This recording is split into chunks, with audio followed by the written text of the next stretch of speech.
Welcome to the Urban Wine Club podcast. Pour a glass, sit back, and enjoy the show.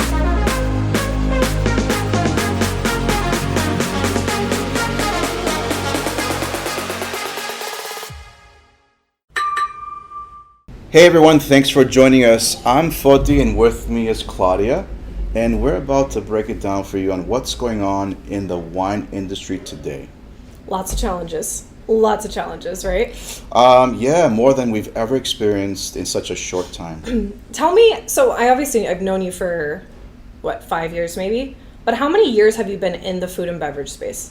Late 90s on. Oh my God. Yeah. So you can confirm this is the most challenging it's ever been. I would say yes. I've been through lots of ups and downs. I've been through lots of changes and trends.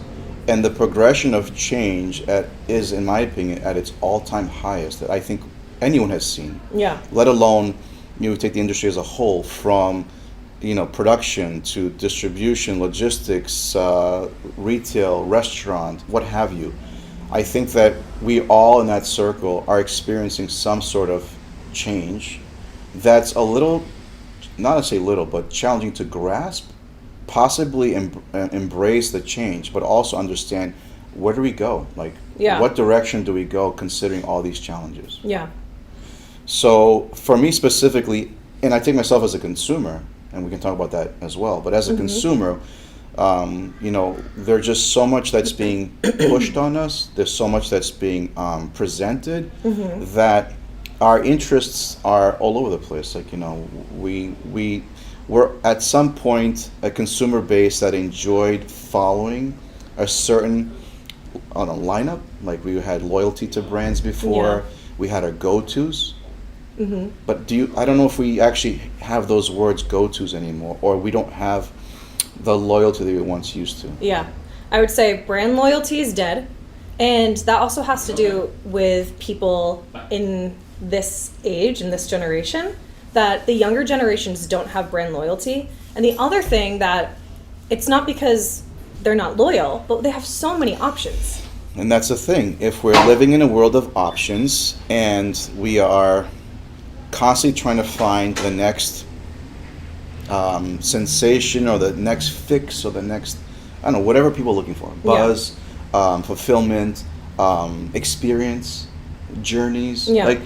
I listen to so many different individuals, and you take different age groups, and everyone's drinking for different reasons today, right? So if you're in your early 20s and on, you're either more adventurous, you're being subject to a lot more content, whether it's digital. The days of before in the wine industry, the authorities, Wine Spectator and Wine and Spirits, and that's what I use myself, and I'm dating myself. We used to actually subject ourselves to information from those publications. Right. Fast forward to now, this generation that's in their 20s and on, I don't even think they consider those publications for where do I find the next interest in wine? Yeah. I don't even think they know what it is. Right. To be honest. Yeah. So think about then this whole transformation of information to production to product in a glass. What's going on? What are we doing today? I think I'm excited to talk about this from an industry perspective, and also I want to lean on you as to what it was and what it's like now. But to talk about the challenges we've gone through the last 5 years, specifically because COVID focused, and also what is changing the way we consume as customers, for our customers, for these younger generations. Right. And we're talking about the variety that people are drinking, that brand loyalty is no longer what it once was, and the categories that are cutting into the wine space, which is RTDs, which is non-alc or low and no alc options, and psychedelics, weed, all kinds of things are now cutting into share.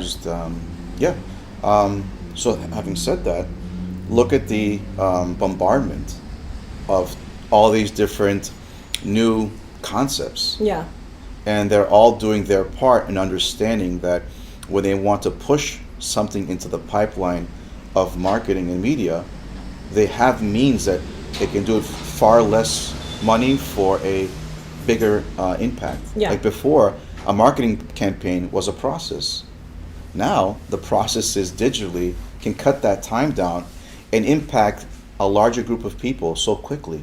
Mm-hmm. So how do we adjust to that? If you're doing it right. If you're doing it right. But I think that those that are sharp enough will do their homework and understand that if they want to launch a product, they put certain things in place to get it out there, and then you start to see, like, through social media, in this new world called viral, if they actually tune everything into perspective, things actually catch on pretty quickly. And sometimes we in the industry, whether we're retail, whether we're on-premise or restaurant-based, we have a tough time trying to adjust to that change. Totally.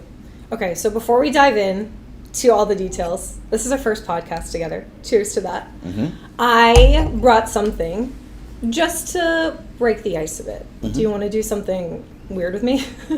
Sure, if it involves having a glass of wine. It does. All right, excellent. It does. Okay.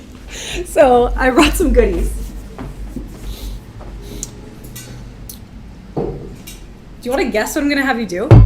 I'm not bobbing for apples. Really?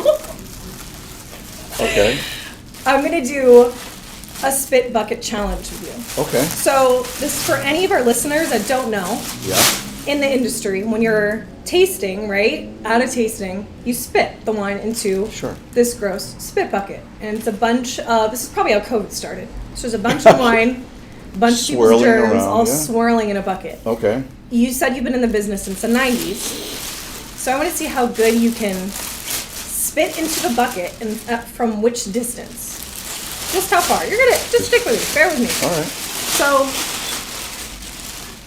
do you want to spit what you're drinking or spit this stuff? No, I don't like to spit the things that I like. Okay. I feel that. So, stand up. We're going to move the chairs. This is in case I don't want to make a mess of this beautiful restaurant. Okay. Do you get what's happening? We're going to start close. And you're going to spit into the bucket that I'm holding. Okay. And we're going to see how far we can get until you can't accurately aim. So we'll start close. Grab your wine glass. How does it look? Camera check. Okay. All right, I'll start here. So, let's see.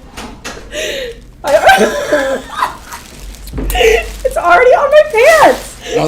That's because you moved. It's because I moved? Okay, we're going to take a step back. I'll be still. Is this angle good for you? Mm-hmm. Okay. Let's see. Why are you leaning into it? Just spit.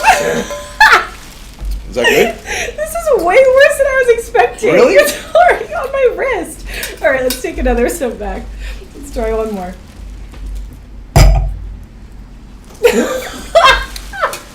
Yo, it's already on my shoes. Okay. So I was still 3 for 3. I still made the bucket. You did make the bucket. Okay. Like, this isn't giving me, like, been in the beverage business since the 90s kind of energy. That goes to show you that I'm not a spitter. Spitters are quitters. Wow. Okay. What? All right, well, thank you for doing that. My pleasure. I think we should add that to some of our seminars. I think. Right? Okay, so that felt good, but I give it a C+. Okay. I can try for the next one to get better. Yeah, so you're gonna have to practice. But thank you for going on that journey with me. Okay. That was great. Thank you. And fill up that glass again. Yeah. All right. So now let's get into industry topics. So if I were to pick one, you're in the restaurant business and you're in the retail side, yes? Yes. Is there anything, what are like your main focus points, or what side do you tend to feel the most connected to? Because those are two very different worlds. I feel, and I'll say this, now that you put me on the spot to answer that question, I feel equally connected because the guests that I touch on at the retail shop, because we host a lot of events, seminars, I get a lot of one-on-one interaction. Mm-hmm. And when I'm ever in the restaurants and I'm perusing the dining rooms and I'm checking in with tables and speaking to guests, I still get that similar interaction, but on different levels. Okay. But for me, what's important is the behind the scenes is definitely the majority of the work that we all do in the industry. But what weighs the most is the results and the reactions of the actual guests that come to dine. So you could do 90% of this work, and then it's that 10% of what connects with the guest that matters after. Yeah. Because you can be super knowledgeable, you can boast that you have the best selections that are available to the market because of your own reasons, which is great. And all that work is commendable, but it doesn't really, at the end of the day, also mean that it's going to be connective with the guest who's sitting at the table, or for the guest that's coming into the retail shop, or the guest that's coming to an experience. So having said that at one point before, things were a lot more connective. Now they're not, because there's just too much going on. Yeah. But I think that... what do you mean by too much going on? Again, where guests are being guests and consumers and clients and so forth are subject to just so much information, and they're being subject to so many selections that, I don't know, I can give so many examples. You and I can agree on what we think is the best production based on the criteria, based on the category, but that doesn't mean the guest is going to agree with us. Right. Okay. So you bring up a good point, and this is what I want to talk about, unfiltered from the industry perspective, is what are we seeing people doing right and people doing wrong, targeting this new audience where people have exposure to all different kinds of categories and beverages, and the way that people are drinking differently now. Yeah. Well, honesty and transparency is number one with your guests or your clients or your customers, whatever word you want to use. And at one point, the industry was pushing wine based on ratings, based on accolades, based on awards, based on the description that are on labels, and the consumer went with that. That's what they believed. Whether it connected with them or not, they still drank it because they believed that's what there was like an element of trust. Yeah. But moving forward, though, if we're pushing people to drink based on those factors, that's not the case anymore, because people are Googling, fact-checking, researching, and realizing that some of these accolades and some of these ratings, are they giving, honestly, are they really the case? And I think it's more about now, being honest about what we're trying to push to people for what reasons. Yeah. And that's not easy to do today.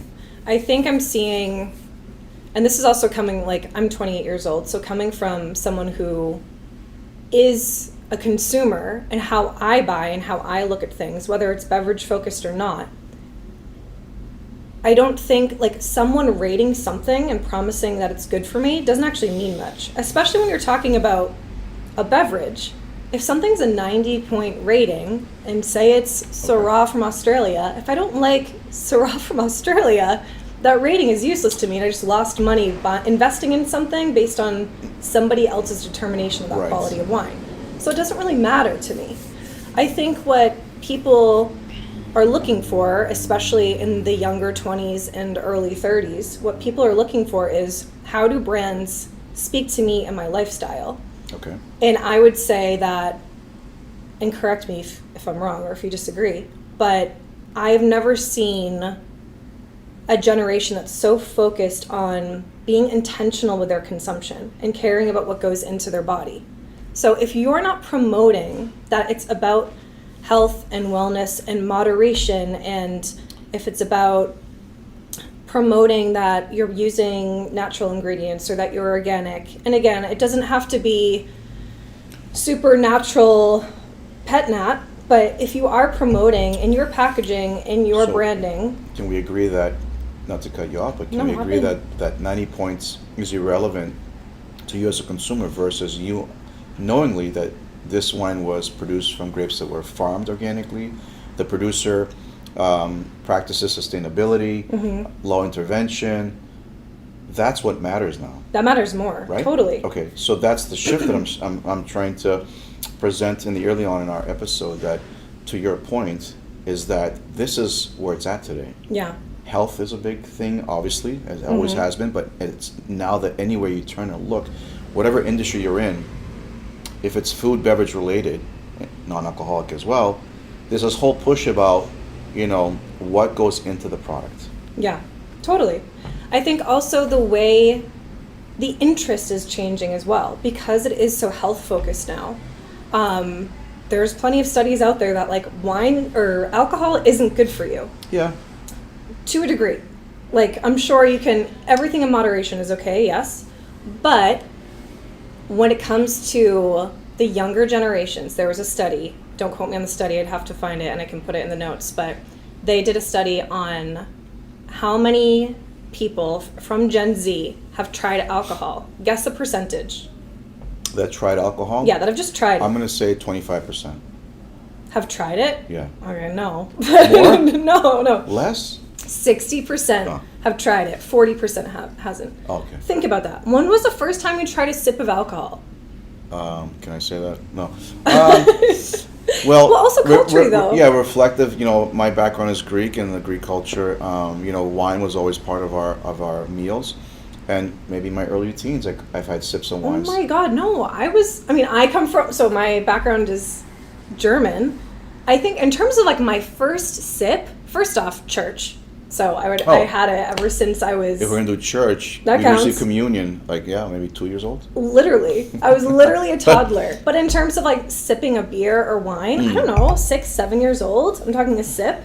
Like actually having my first full glass, I was 13. I can't imagine not having tried it. And I'm not that far in age from people who are Gen Z. Right. I can't imagine living in a world where like that's not even a thought. So that's hard for me to digest. And never mind the people that have grown into wine, that have been a part of the winemaking business for generations with their family. Right. So I understand that it's hard to try to connect with this younger generation because they quite literally aren't interested in what you're selling, a good portion of them. So how do you sell to someone that isn't necessarily dying to buy your product? Well, that's the $1 million question, right? And if we break that down, there's not one clear, or there's not one answer to that. I think it's a series of approaches that the industry, I think, should consider. That you need, number one. So a lot of what I believe wines that capture people's interest over the years has been in the restaurant setting, right? It starts here, and then it moves into the retail space. Yeah.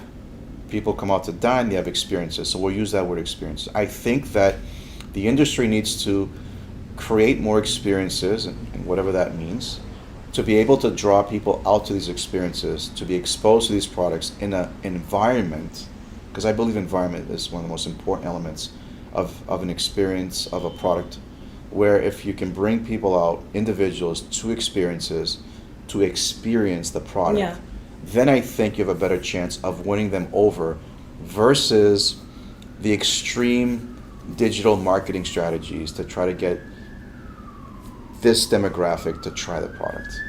But I feel like that's working. What is working? Digital marketing. I think it's working to some degree, but not...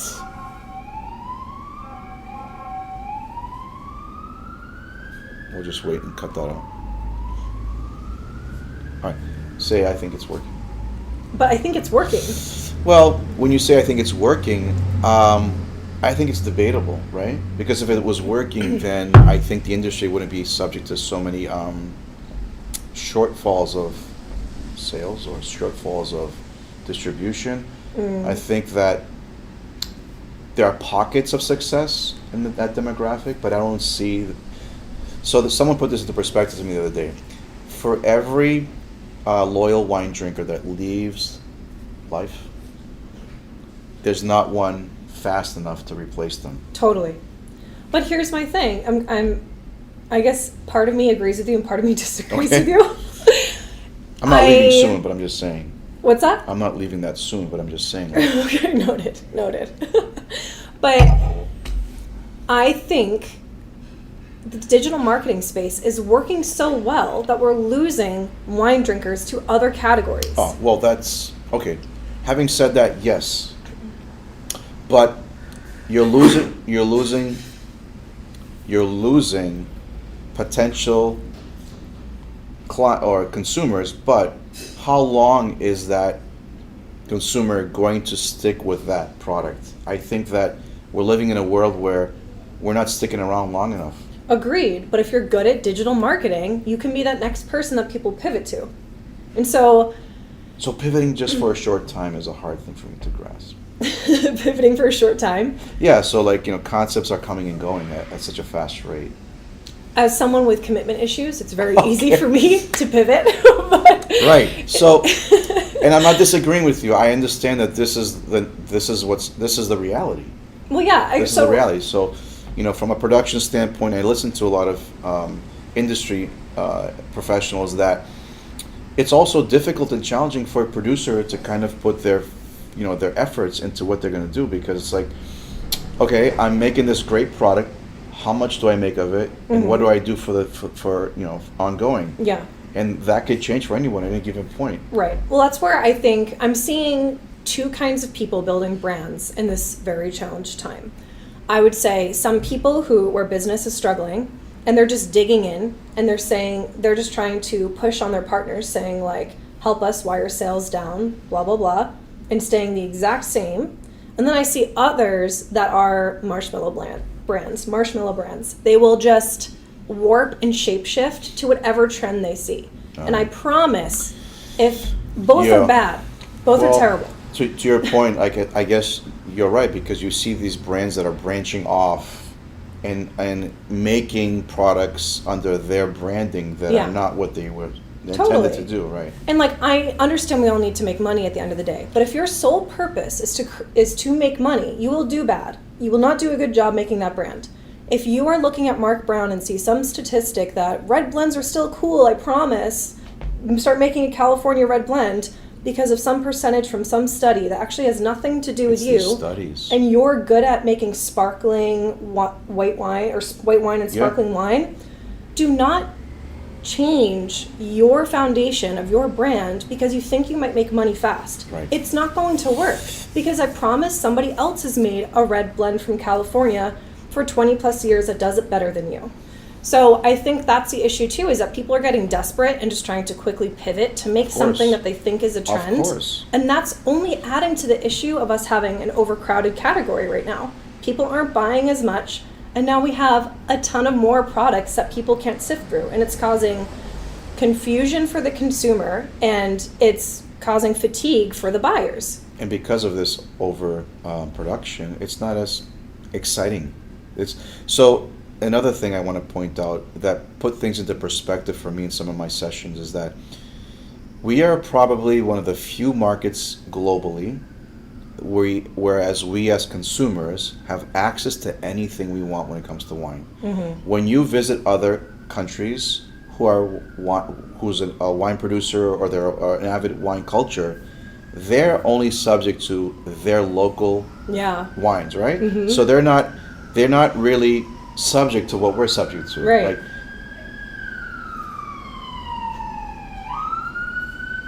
Moment of silence.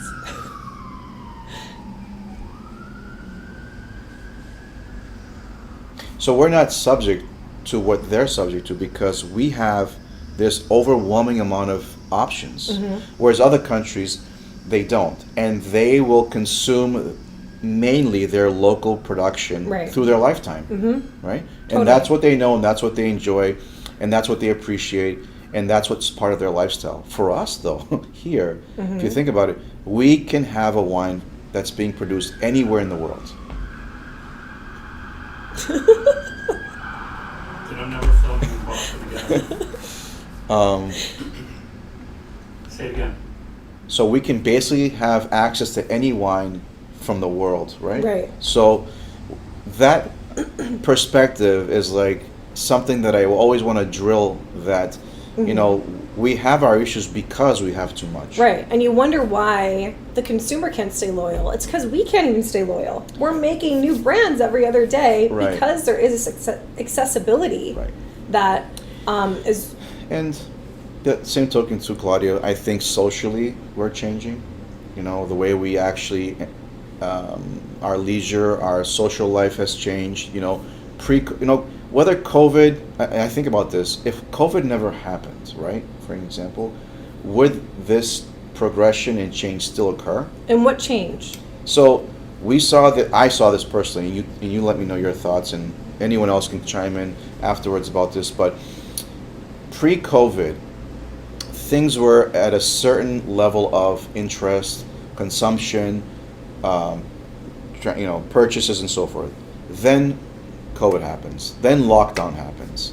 And we see this extreme influx of pandemonium of purchases because we had this thought in our head that we need to make sure that we have enough. So people just started buying and started buying and started buying.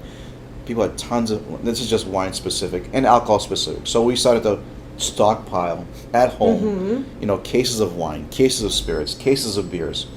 And we were home drinking. Yeah. Right? COVID was like buy toilet paper and bourbon. So think about that moment of how we just quickly just shifted as consumers. So now we're consuming more than we ever had. We are just buying whatever we can get our hands on. And then slowly coming out of this, we realized, shit, like what did I just... I can't drink paper planes at 3 o'clock anymore. What did I just do? So then we had this like, I'm going to stop, put an end to this. I'm going to change my lifestyle. COVID goes, whatever you want to call it, is behind us. We realized that it's had an impact on us health-wise, emotionally, mentally, whatever the case may be, relationship-wise. And we start shying away from drinking as much. So then that shift throws a ripple through the industry. Yeah. And then we're like, okay, you know what? I start to feel better. I want to start socially, drinking again. And I'm like, you know what? But I'm not going to drink what I used to drink. So now I have these other products that are being pushed to me. Low carb, low sugar, low calorie. You know what? If I'm going to get back into it, my re-entry into it's not going to be what it used to be. Yeah. So now I'm drinking these RTDs or these seltzers or these low ABV wines, blah, blah, blah. So that has its moments. Yeah. Right? I don't think that's going away though. Yeah, because, again, depending on what influencer you follow on social media about health, every influencer is going to give you their take about what you should do and what each product has what impact it has on you. So you're going to follow that, right? Right. So if you check as an individual, everyone's following somebody different. There's going to be groups that follow the same people and so forth. Yeah. But now it's down to who you follow will determine what you're doing. Totally. I would say from the industry side, I hear a lot of people complaining like, oh, business is tough, wine is tough, no one's drinking. People are sober, or like this whole Sober Curious movement. Over 80% of the people that are buying non-alc products still consume alcohol in their life. So these people are not sober. So I think what we're seeing in the business is that, yes, sales are down, but we're not losing people forever to consuming alcohol. They're just being more mindful. So that's where I want to challenge people into thinking, I'm soberish. That's what we call it. Soberish meaning like I'm sober, but I'm not opposed to drinking alcohol. And my challenge to these brands is like, make me want to choose to have your beverage when I am going to have a drink. And you can have fun with it. And there are all different kinds of ways where you can work with these low and no alc options to make your drink look like it's worth having.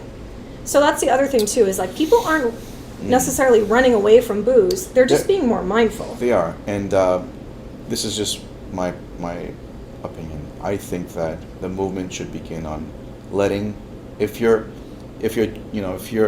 mindful about producing something that's not harmful in the sense of obviously not alcohol, but the way you make your product, I think that highlighting your efforts on making a cleaner product has more in the long term for the industry. I think that's where it's at. And for wine. This is what I mean with digital marketing, because these people who are making these non-alc brands, they are not coming from generations of families making non-alc products. They decided, hey, I think I have a good product here. It tastes good. I'm a bartender, or I know how to do really good advertising, or I'm a whiz with Instagram and TikTok or media buying, what have you, they're choosing these skill sets to make a product to speak to people where they know that they can push their ads and their branding digitally to consumers. So as I mentioned, I feel like I see two different kinds of people making brands. One where they change their identity every other day. Another one where they're like, business is down and we're just going to be pissed about it and stay the same.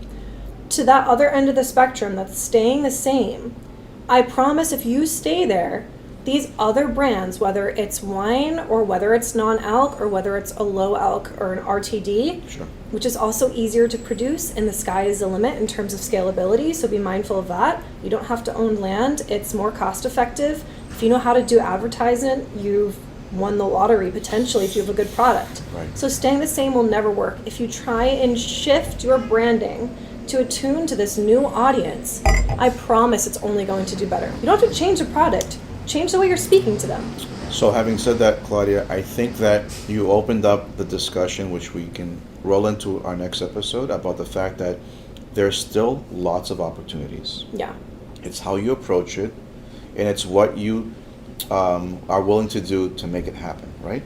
Mm-hmm. So we're speaking about the issues, the elephant that's behind us, right? And it's all about understanding that if we accept this, then let's discuss in our upcoming episodes and breaking it down what efforts we can apply to start making these changes. Yeah, for sure. Glass is half full. You just have to adapt. So my glass is empty, so I'm still gonna Cheers. cheers.